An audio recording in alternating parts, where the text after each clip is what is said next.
Hey, so in this video, we're going to do a quick overview of the history of algebra. So the important thing to know about the history of algebra is that it is a massive, very important human invention that's very difficult for us to create.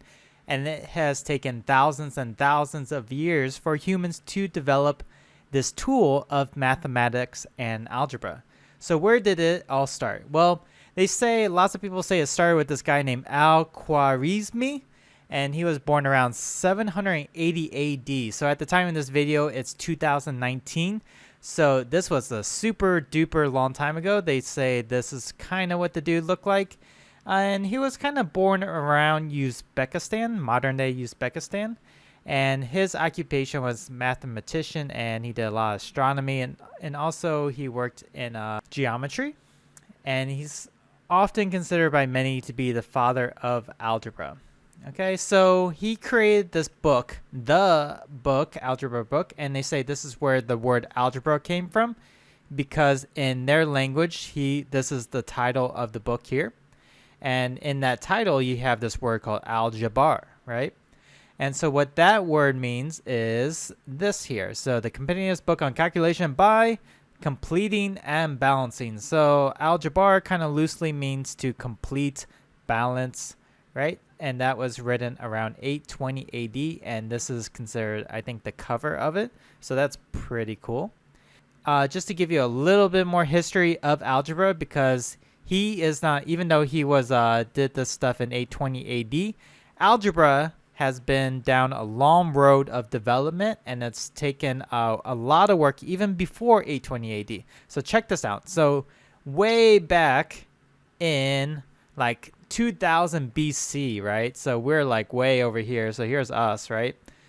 The Babylonian people over here in modern day Iraq, they were already writing down algebra-like concepts down on their stone tablets. So these ancient people were already trying to develop this mathematical language that has given humans really this superhuman power and let us just completely take over the world. So it's been amazing. So all the way back then, 2000 BC. Bam. Then there's this guy named Diophantus. So this just giving you a little history of the important people in time. He was around here in Egypt when he developed a lot of mathematical concepts. And he's also considered a father of algebra. Then we got this dude in India. His name was Brahmagupta. And he did some significant work over here. I think this was about 500 AD, 600 AD, right? So he did some really significant work all the way over in India. So these people are like developing algebra in all these different locations. So it's starting to pop up in the human consciousness. So it's really cool to see.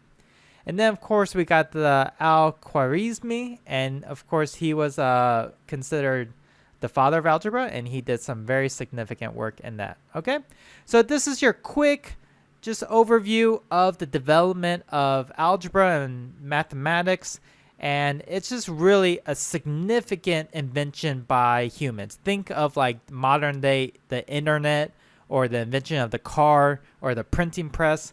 Mathematics is equivalent to some of those inventions, even greater. That's what has allowed these inventions to even happen in the first place, is the work by all these people here to create this mathematical language.